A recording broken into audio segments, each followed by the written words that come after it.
Good morning to those of you in the Western Hemisphere, and good morning to those of you in Europe. Good afternoon, I should say. Thank you for joining us. I'm Jim Neidhart, one of the REF partners located in the New York City area. Today's session is part of our ongoing Expert Insights series, which features top resource experts from around the globe on topics that are of high interest and importance to our top executives. In today's business environment, where attracting and retaining top talent is a critical success factor and a major challenge, there are few topics of more interest and importance than compensation. Today, we're extremely fortunate to have with us Bruce Benesh, a leading international expert and business compensation advisor. Bruce is the executive compensation advisor with more than 43 years of experience in all facets of communication arrangements, including strategic tax planning related to compensation arrangements and in international human resource consulting. Currently, Bruce is the managing principal at Benesh Consulting Group. Prior to this, Bruce was a national managing partner for a very well-known compensation consulting organization, Grant Thornton's Human Capital Services and Family Business Practice. He was also the partner in charge at Arthur Andersen's North America and Latin American Human Capital Practice, and also the divisional president of a consulting practice for a large publicly traded company. Bruce has extensive and broad consulting experience in many industries, with companies ranging from closely held businesses, and family offices, all the way up to multinational corporations. His experience includes advising clients and executives on all aspects of strategic planning and compensation, benefits and human resource issues, including competitive total compensation arrangements for executives, change of control and severance arrangements, qualified pensions, profit sharing and stock bonus plans, fiduciary and governance planning for ESOPs, life insurance planning, welfare benefits planning, non-qualified executive compensation arrangements, and employee-provided fringe benefits. He also has extensive experience serving family offices and family-owned businesses, privately held companies, and the like, in the design and implementation of long-term equity-based incentive plans. So with that, I'm going to turn it over to Bruce. Okay, great. Well, Jim, first of all, I want to say thanks to you and your team to providing this opportunity for me to share with the group. And I also want to say to the group, thanks in advance for being here on a Friday morning after I know it's been a long week for everybody. And so I'm actually going to get a little help today in terms of moving the slides back and forth. And so maybe if we can the next. Yeah, there we go. Okay. So, what's on the agenda for today? Really, we're going to key in on four different aspects of it. First of all is that, what kind of forms of compensation are companies using? I've got a slide that we'll get to in just a minute or two, but it really shows the five different kind of parts of what I'm going to refer to as the toolbox, okay? Areas of compensation that really kind of build out or focus in on the compensation philosophy for a company. And the kind of what we're going to focus in on today is how do we better attract, retain, and motivate our key talent?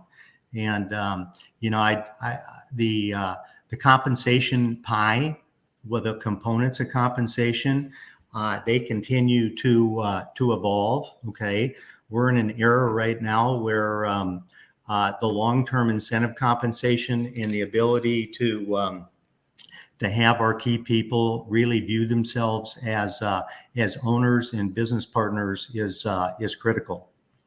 Next. So on this slide, I'm going to start off with a little story, and I don't know if we have any Baltimore Ravens fans on the call this morning, but so the last kind of 30 plus years, I've been in and out of Columbia, South Carolina, and when you're in and out of Columbia, South Carolina, you've got a lot of great athletes that played for colleges and universities here in the Southeast, and the Ravens have won 2 Super Bowls, okay, back in 2000 and then in 2012. And my next door neighbor just happened to be the defensive end for the Ravens on the first Super Bowl that they won, Peter Boulware. And not only is he a star in so many respects, but really also a civic leader as well. And after they won their first Super Bowl, we had a function at the church to honor him and to honor their victory. And as they opened it up for questions, one of the questions the audience asked was, well, talk to us about kind of the strategy for that game, and how did the strategy play, and did the strategy change as you got into the game, which they actually won that one pretty handily. And he said, in the NFL, it works out to where about 98% of the teams that win have the best talent on the field that given day. And he said, certainly the strategy is important, but what was even more important was that Ray Lewis, okay, their middle linebacker, he can get from point A to point B faster than any other human being alive. And so he said, hey, it's all about having the top athletes, and whether that's in a football setting, a basketball setting, or in business, it's all about having the kind of the A+ team. And so, why does compensation philosophy matter? Well, it matters because without it, it's going to be impossible to be able to attract and retain. And it's one thing to attract; it's a whole nother thing to be able to retain the best talent and also motivate them in the right way. And so, and as you look at the compensation pie, which used to be a typical compensation split, was base salary at the 50 to 50 to maybe 65%. Okay, then you had short-term or annual incentive that made up the majority of the rest of the pie, and then you had the long-term piece that may have been in there in some sort of sliver. And so, and what this slide shows that we're on now, and we move the slide ahead, is that here are really your 5. This is really what I refer to, and we're going to talk about today in terms of your toolbox. Okay, if you said, hey, what makes up, or what are the different pieces that we have to consider in terms of our compensation philosophy. And so to get it in on one slide, this is really it. You've got base, you got short-term incentive, long-term, you got core benefits, and you have executive benefits such as maybe life insurance, and maybe a supplemental executive retirement plan. But on this, and if a client said to me, or a prospect said, hey, I want to come out and talk about compensation, don't bring a whole deck, bring one slide. This would be the slide that I would bring, because it's really within these 5 categories that 90+% of the work is done in getting to the right compensation philosophy. And so with that, the next slide. And so I've kind of built this around, here's how a typical company goes through the process of building their compensation philosophy. And oftentimes get asked the question, well, hey, how do we start? Okay, or in terms of trying to get our arms around our compensation is that what is the process that you would recommend? And first, I would say benchmarking is absolutely critical. Okay. And I would be surprised if there's more data that's surveyed and made available than there is compensation data, simply because it's so near and dear to everyone's heart. And so normally what a company does is they start out and say, okay, hey, we're going to go ahead and we're going to benchmark the current level of pay for our people to what the market is. And most companies benchmark base, the annual bonus, and then also the long term.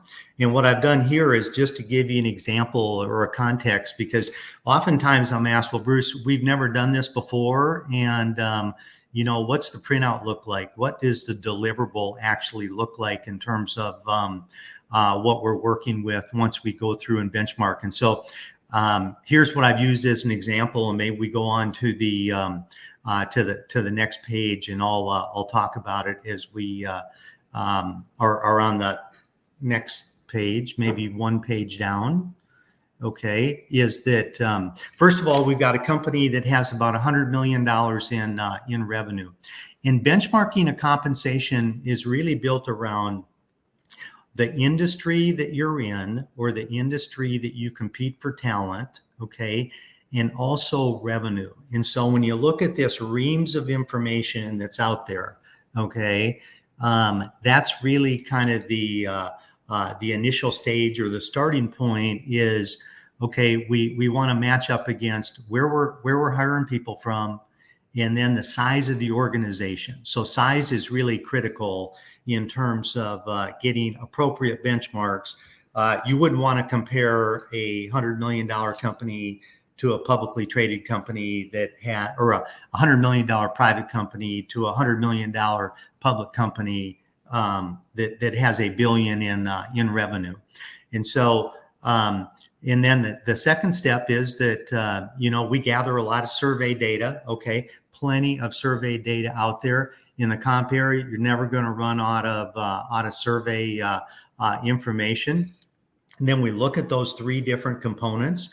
We try to get a number of different data points, and that's all done by the surveys that we select. And so I've just given you an example of kind of three surveys that we use.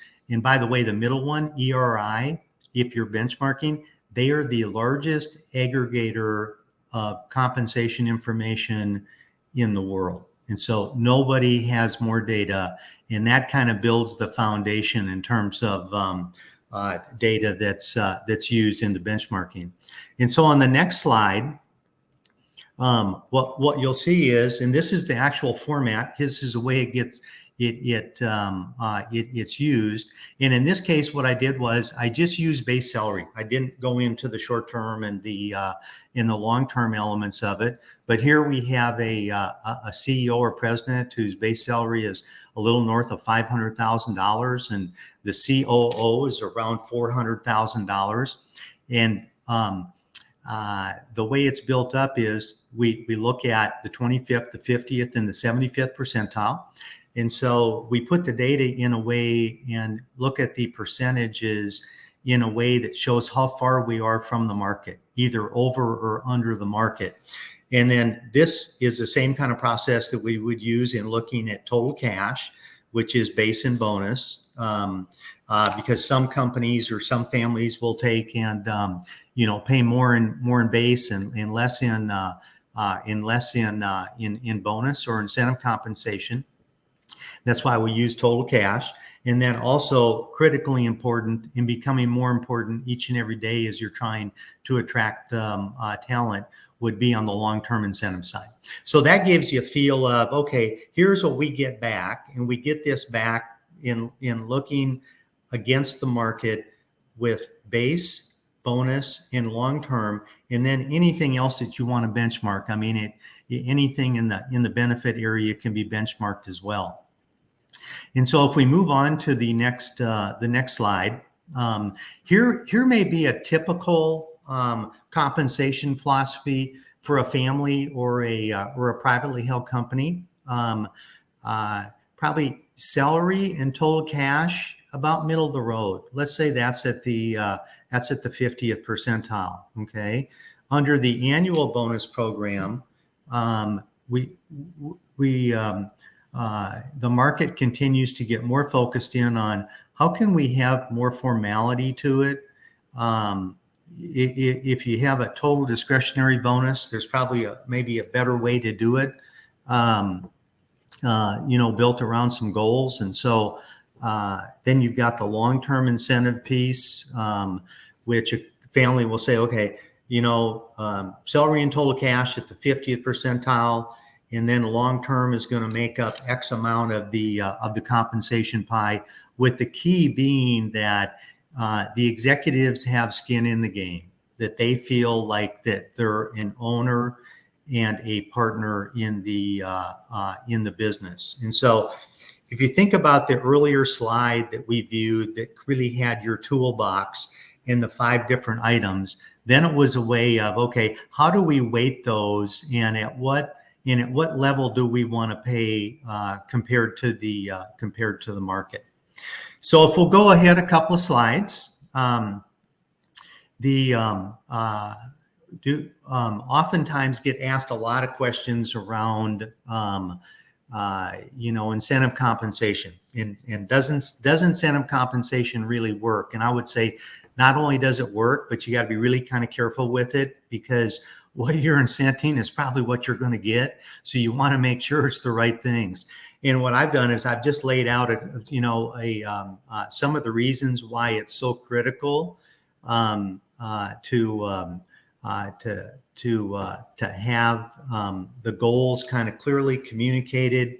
It gives a rallying cry for the senior leadership team and in the company. And so if we think about it, that we've got our strategic plan and we've got our operating plan, and then how can we take and use our short-term and long-term, incentive plan to really reinforce that, or to make that become kind of more real, more tangible, and is also well aligned with where the organization is going. It really does. Your incentive plans really do start to create a roadmap for where the company is trying to get to. Next.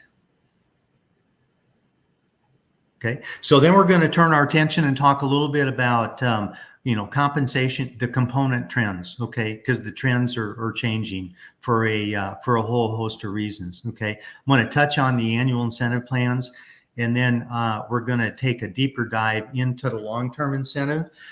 In our practice, which is reflective of the market, and we really serve in kind of 3 different verticals. Okay. It would be family operating companies, single family offices, and then privately held businesses. And when I go through at the end of the year and I look at, okay, here's our existing clients, here's the new clients that we've been able to add to our client list. 75% of the work that we do is around benchmarking and then long-term incentive plans. I think there's a lot of families and a lot of privately held businesses feel pretty comfortable with a lot of the things that they're doing around annual incentive plans. And so there, more times than not, your goal is, okay, let's take a plan that is probably working reasonably well. Are there ways to get it to work better? And how does that get aligned with with our operating goals for the company? But more than not, it's in the long-term area that people need more guidance, or they need more help and more governance around putting in a long-term plan. Okay, next. Okay, and so just some thoughts, just to reinforce things that you're probably you may be doing, or you may say, hey, you know what? I think that we can actually do that better as we look at how we want to build, or how we want to reinforce our operating plan, and tie what we're going to be paying our people around that. And so one of the things that I find is that companies have a tendency to have too many goals. Realistically, I think most senior leaders would say, hey, if we can get 3 key goals. So if you take Covey's comments, say, the big rocks in the jar, if we can get our plan and our company focused around, 3 really great and top-notch plans each year, they would say that's very, very successful. And so this is just a kind of to capture how the thought process works in terms of looking at annual performance bonus plans. Next. Okay. A good way to test your plan. I get this question a lot in terms of, well, how do we know if our plan's working? And I mean, they would say sometimes it's kind of soft. It's not as, it's a little, the data is maybe not quite so hard as we look at our plans, and how can we kind of give it a little bit of a test run here to see how well we think it's working, and is it enough of a stretch? Okay. Or, do you think that, is an organization we're kind of sandbagging a little bit? Here's kind of a good gauge. In most plans are built around target, threshold, and then maximum. Okay. Is that if you set your goals on a threshold, you should be meeting kind of the threshold bonus about 80% of the time. Target, you should be hitting that about 50% of the time, and then kind of getting on the other side of target to where we're really maximizing performance, and we're maximizing the incentive under the bonus program. That should be about 20% of the time. So if you said, well, we're hitting max, 80% of the time, then you probably want to go back and take a look at how the goal setting works. Are the goals aggressive enough? Okay. The key is, are they linked to the owner's goals? Do we have that alignment there, which is critical to really get the highest return on investment for the compensation dollars that we're spending. Next. Okay. And so under kind of what I call scenario 2, okay, and as a part of the compensation philosophy, okay, we've got all this data. We know about what percentage the annual incentive ought to make up of our compensation pie, and it would be a very common kind of target for an annual incentive plan would be about 50% of base. When you go through and you look at all these surveys and you said, well, Bruce, where's the kind of the most popular landing spot as companies look at a targeted bonus, it would be about 50%. Over a long period of time, in the compensation pies as I said, is actually changing. But historically, at a senior level position, pretty common compensation philosophy was, and think about the pie as 100%, is base at about 50% of that 100%, short term at about 25%, and then the long term and any other retirement kind of plans at the other 25%.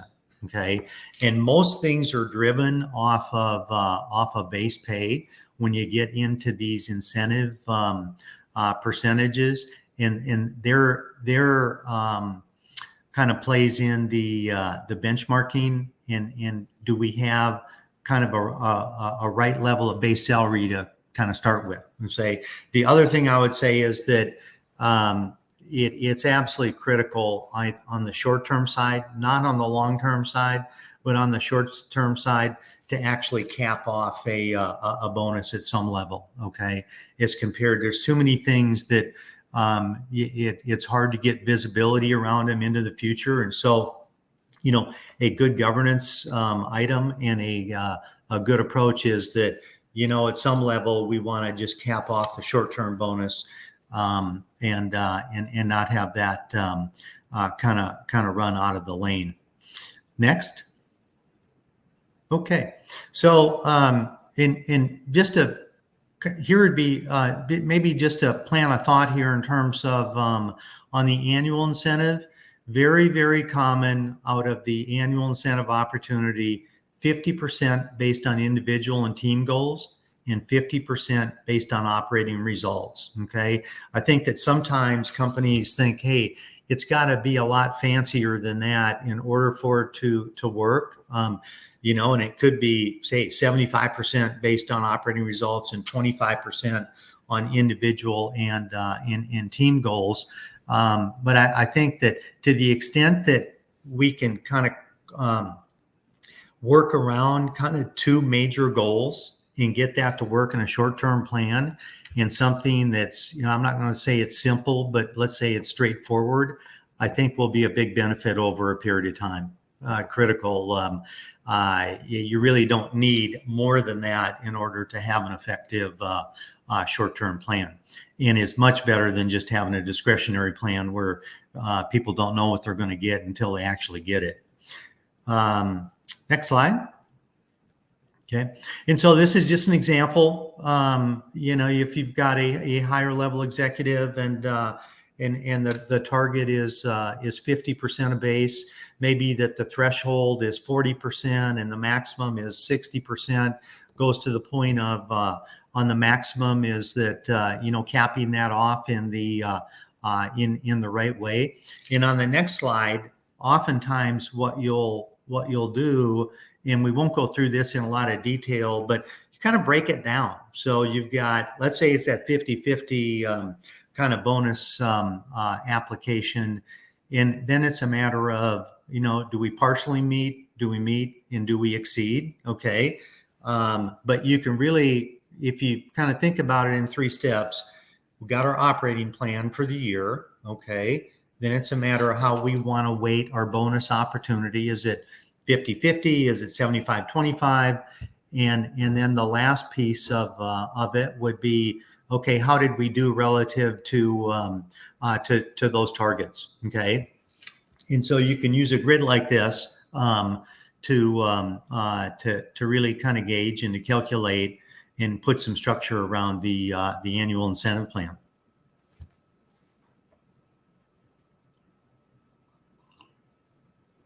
Okay. So next area, long-term incentive plans. Why do companies use them? Okay, in the benefits, and I'd say it's your strongest, your best opportunity for alignment with your teams or the teams part of a company. Okay, in one area of our practice, and in talking to the executive recruiters that are in the market day in, day out, probably 90% of the higher level or the senior level hires now are coming in or joining an organization on the basis that they either have a long-term plan or they're committed to putting a long-term plan in place. It's pretty difficult to attract the kind of talent that you need without the long-term plan. Also serves your golden handcuffs. Most of these long-term plans, they vest over a period of time. But probably the number one and the major goal is that when you have a long-term plan in place, okay, you make your people feel like they're an owner and a business partner in the business. Okay. And you look at what makes companies successful, and it's that same entrepreneurial spirit that you're trying to create in a long-term plan that the original founders probably had when they started the company. And so I think it's critical, and it's the best opportunity. It's your highest return on investment for your compensation dollars is by having the LTIP plan in place. Okay. I'll make a couple of comments on the long-term plan and what we refer to as a kind of an annual grant plan. Okay. One of the things you want, if in thinking about and in designing a long-term incentive plan, is how much flexibility do we have? Okay, I mean, are we going to put a plan in place? I oftentimes get asked the question, well, what are we really signing on for here? Okay, how much flexibility do we have as we go forward? And so, a best practice certainly would be to have your grants made on an annual basis, as compared to giving, I sometimes run into people that say, well, hey, I just gave 10% of the business. I gave would be a pretty loose term. But I just supporting my team. We just put a long-term incentive plan in place. I'm like, well, how much are you planning on, issuing for grants? Well, no, it's just a one-timer, and it pays out when we do a transaction or whatever it may be, right?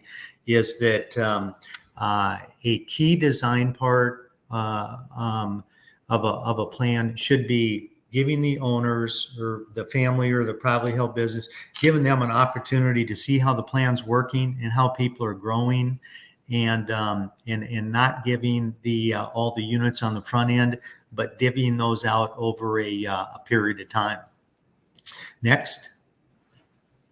Okay, and so here's just a little chart that we can use to kind of test or to look at the different components of compensation that may be appropriate at the different levels. And here I've just used as an example the CEO, president, the chief operating officer.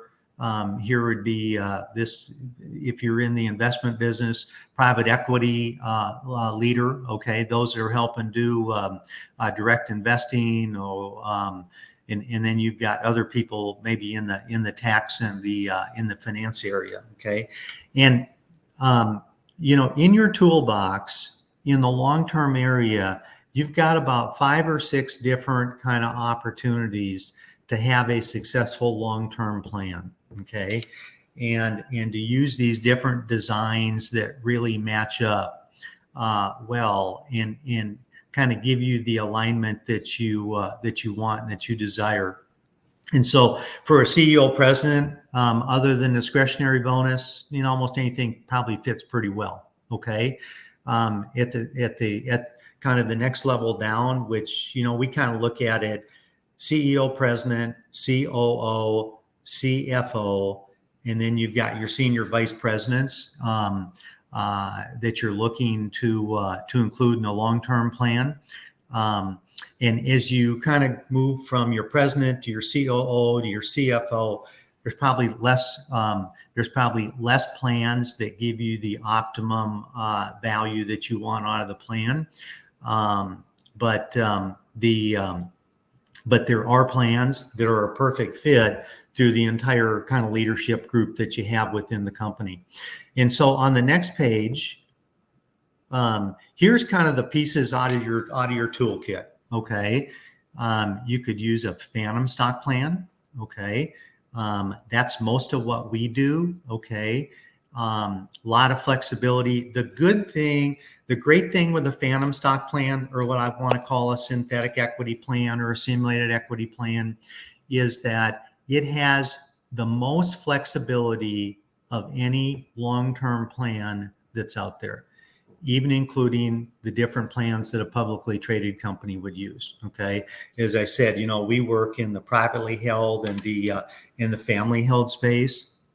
But the neat thing about a phantom stock plan is there's many, is that between creating a win-win between the executives and the owner. Okay, if we can get that kind of buy-in or that win-win scenario, we can make that happen in a phantom stock plan, because they're all settled out in cash. It's all documented as a part of a plan. And so if you're an operating company, that's your first go-to, would be a synthetic plan or a simulated equity plan. and the flexibility that it provides. I've done about 285 plans over the course of my career, and there may be some industries where our phantom stock plan is not the best fit, or there's other alternatives that should also be considered. But a phantom plan, you should always kind of run the traps on that just to kind of see is that the right kind of plan for us. Then the second part of your toolbox would be carried interest or profits interest. Okay. Especially families that or business or companies that are in the real estate or oil and gas area. Very, very common. I've had clients to say, Bruce, you know what? That's what we do. Okay. Our long-term plan is our profits interest plan. We love it. It's got great tax flexibility, and it ties our people into all these different singular investments that they're making.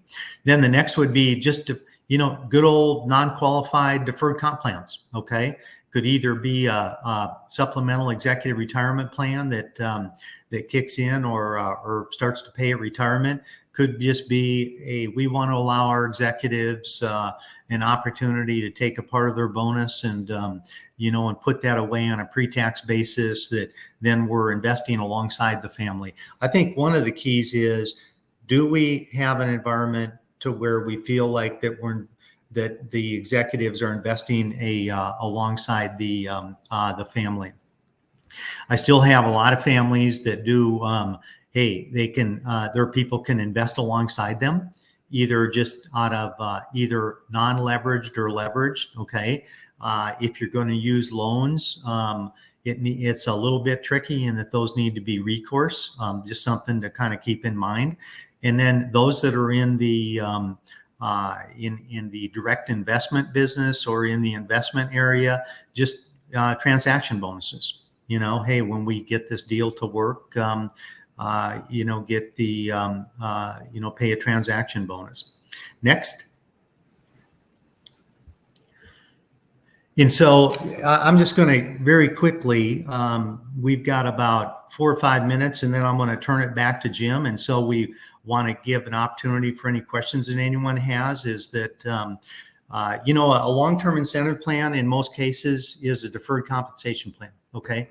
A lot of times it'll be to where, we talked about annual grants. It'll be kind of annual contributions to that plan. Okay. Then it's the wealth builder for the senior leadership member, is that, once money goes into a plan, then that either increases in value or decreases in value. Hopefully it increases in value.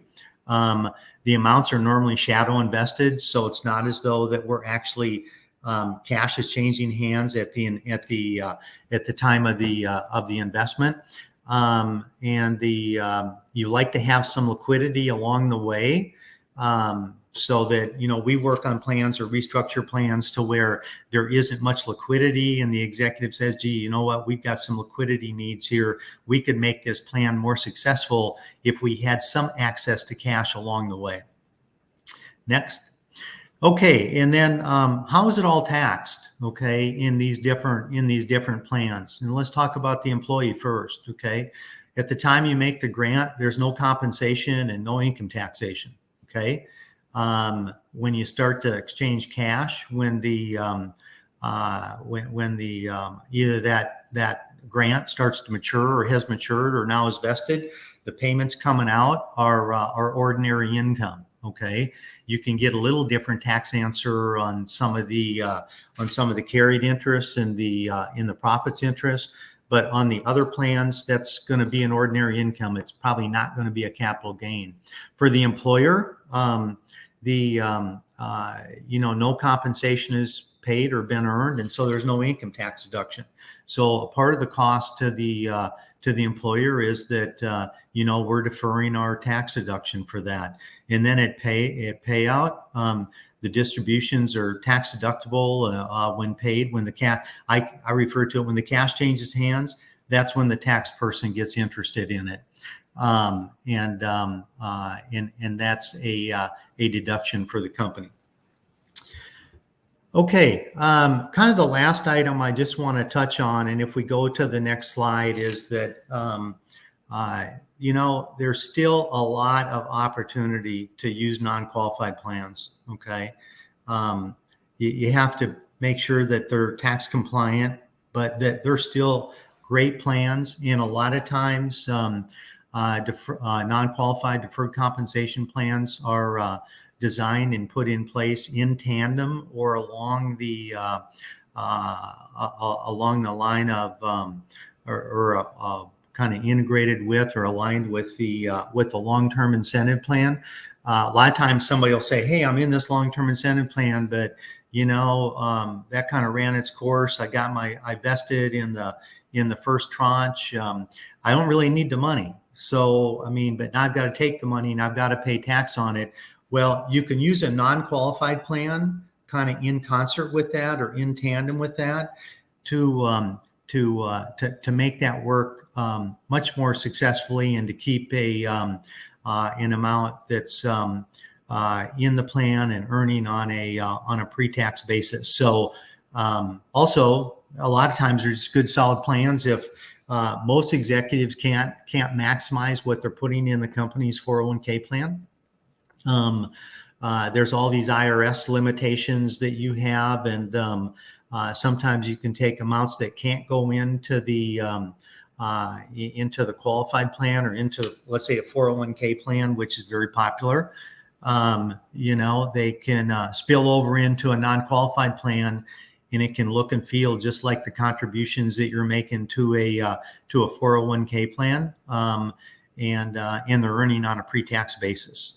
Okay, and so with that, again, I just want to say thanks, and I'm going to turn it back over to Jim for any questions or comments. And if we didn't get to something today that you wanted to talk about, you can always just send me an email, and I'll get back to you and happy to answer or brainstorm anything you'd like to.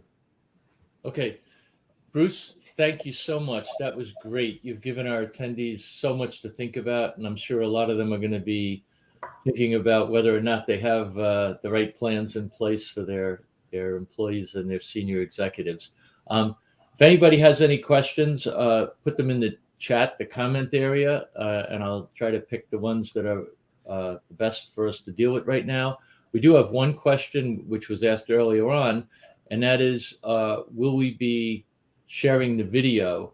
I believe the video will stay on LinkedIn. So if you registered this via LinkedIn, you can go back to this same link and it should be available. We have no plans of taking that down.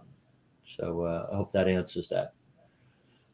So until we get some questions, I'll throw a couple at you, Bruce. Yep. You mentioned early on, this is just probably a short answer, but you mentioned benchmarking is like 75% of like the work that you do. Companies are very, very interested in knowing what salary ranges for this particular position in my industry and this geography.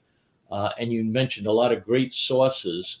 I suspect that those sources are, you have to subscribe to them or have to have access to them or purchase them. How valuable are the ones that are like publicly available that don't have much cost, like a salary.com? Is that of any value? Yeah. How does that compare to the data that you have access to? Yeah, maybe three quick comments is that 75% of the work that we do is benchmarking and plan design. Okay. And the majority of the plan design is along the long term, simply because it's more complicated and it's a big investment by the company or the family, and so they want to make sure they've got the right governance along with that. Secondly, are the sources, are they good? Yeah, I'll tell you. I'm going to use an example, and that is on the for single family offices for large families that have their own captive group. Fidelity does a great survey. Okay, has 4 or 5 different positions. Their actual family office group is called Forge. Okay, also Morgan Stanley puts out an excellent survey as well. Those you can obtain free of charge. Okay, there's a lot of information. then once you get past that, and that's sort of industry specific, most of the most of the surveys are subscriptions that we use in our consulting, like ERI, for instance, which is a great source of compensation data. That requires a subscription fee. Okay, but so the third thing I would say is that information is always good. Okay. You really got to kind of filter through it. That's why in a lot of the benchmarking that we do, we're trying to get 4 or 5 or 6 different data points and weight those and average them out to make sure that they're statistically valid in the right way and there's the right level of correlation. Okay.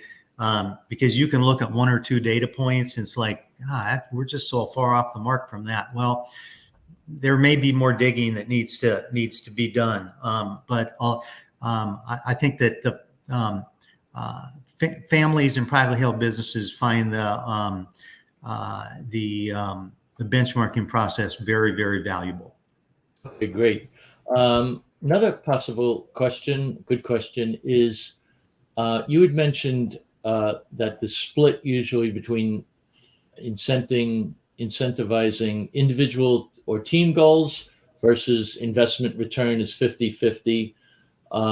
Is that like a hard and fast rule, or do you find that varies, that companies or industries have very good reasons for varying that, say to 60-40, 65-35, or even higher? And what would those reasons be if that did occur?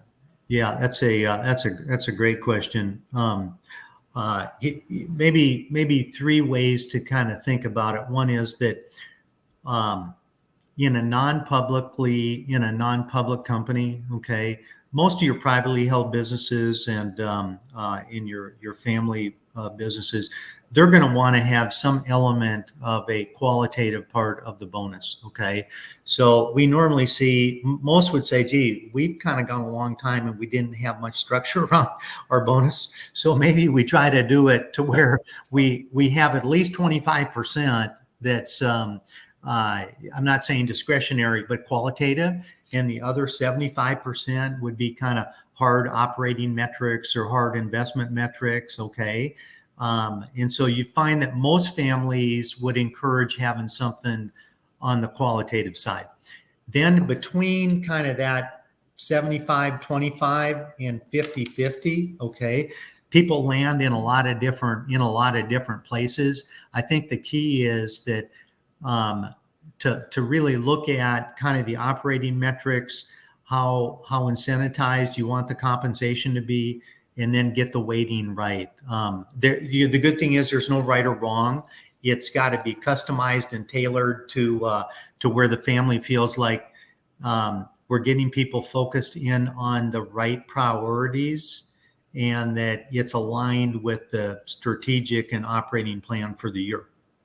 So I would imagine when companies, organizations like yours work with a company, they probably internally have lots of different varying thoughts on that, and you probably have to be the peacemaker or the person that brings people back to reality. It's probably a negotiation, right? It's not cut and dry, right? Yeah, it's a great comment, Jim. And here's what I would say is that with any of these plans, our key is, okay, how do we get to a win-win? In other words, I'm a big believer in win-win, and how do we get that to where it works for everybody?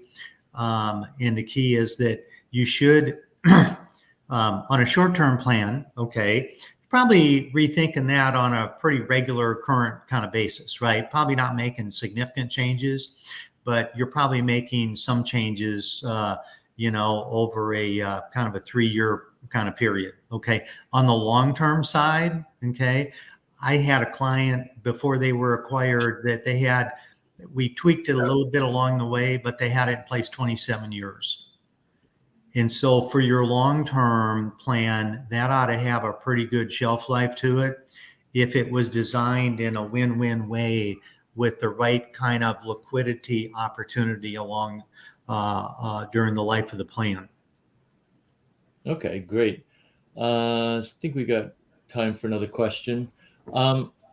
you're probably familiar, and most of the people on the call are probably familiar with Dan Pink's famous RSI animation that references research on how well money motivates people, and it goes on to say that people with very rudimentary skills, basically people at the lower end of an organization, they tend to be highly motivated by money. But after you reach a certain level, which isn't too high up the chain, where there's intellectual thought and creativity and the like involved, that money not only doesn't motivate, but sometimes is a disincentive for motivation. So how does that all square, where they're talking about people at the higher levels are motivated mostly by autonomy, mastery, and purpose, and not by money? How does that jive with what you've presented today and all the emphasis that goes into, compensation planning that seems to be focused mainly around money? Yeah, yeah. Well, maybe the first comment, that's not only a good but an interesting comment slash question. So I've been at this since 1982. Okay, so it's a lot of years, and a key part of our process is to interview the executives that would be affected by a redesign plan or a plan that we're putting in place, and then the in the company as well, and the compensation committee. And so let's say that I've interviewed, I know thousands of people, okay, because it's important to make people a part of the process and to have the visibility and transparency and in the right way. Jim, I've never had anybody say to me, not one person, Bruce, I don't have time to talk about compensation. Okay. Everybody, as a matter of fact, most times it's, hey, I heard that somebody gets wind of that the company's looking at at some aspect of compensation, and they want to be, it's key. And now you think about it, and it still is, it's all about having the best team, right? And you could walk into a company and you can meet their key people and spend time with them, and you can get a pretty good sense if they said, hey, come in for a couple of days. We don't want to show you the income statement, the balance sheet, but spend some time with our people and kind of get a pretty good feel for maybe how things are going, or just kind of help and explore where they're at in their business and their planning and such. And you know what, if you think about it from kind of making your people feel like an owner, and that's why I say that on the long-term incentive side, okay, that's really, really critical. Okay. You can't in today's environment, and probably the best example in the world is Bill Gates would always say, you know what, hey, without the stock option program or without the equity program that we had at Microsoft, we would have never been the company that we are today. Okay. Yeah. We would not have been able to attract and retain the kind of talent. And, 90, so much of it is level, except the quality of your people. Okay. Yeah. And you have to have the best people. And so, it's a key piece of everything that people do. Compensation also is very personal, very, very important part of how people feel about themselves and feel about their role. Yeah, I've actually found the same thing, because I've seen Pink's, work in the autonomy, mastery, purpose thing a lot. And I tend to agree with you. I've never met an executive that doesn't really tell you, and it's a key component during negotiation and during, the annual reviews and that. But sometimes I've run into people that I know that money's not an issue. They've made a good amount of money over their lifetime, but the compensation, if nothing else, is a way for them to keep score. And they want to make sure that they're being treated fairly versus other people in the marketplace. And I've had executives going out and getting the compensation studies and, negotiations. So that's all been true. So great comment. And that it goes to show you that you and I, when we get together, I always have a lot to talk about it as a compensation. One thing I didn't mention, and I should have, is that we not only look at the external market and how competitive we are, but equally important, kind of internally, Right, the balance. is there internal fairness among Yep. the people in the company, okay, in terms of how they're being paid. And the internal fairness is so critical, among employees. Yeah. All right. So great, Bruce. We don't have any more questions in the chat comment area. So I want to thank you so Yeah. much. This has been outstanding. I would like to tell all of our audience that we have these expert insights on a variety of topics. It can be from human resource to sales to marketing to leadership and management development, every possible topic that involves the issues, the problems, and the challenges that our CEOs, presidents, and owners and other senior executives have. So we have these at least once a month, sometimes twice. Right. So those of you that are on today's call probably saw us through our newsletter or our LinkedIn. So I would encourage you all, if you're not following Ref on LinkedIn, you absolutely should be doing that. And if you're not on our newsletter, you can go on our website and sign up for our newsletter. Our website is www.ref.global. So REF.global, no com. So with that, I think we can sign off. Thank you again, Bruce. Okay. Hey, Jim, thank you. I appreciate it. Take care. Okay. Bye-bye. Bye-bye.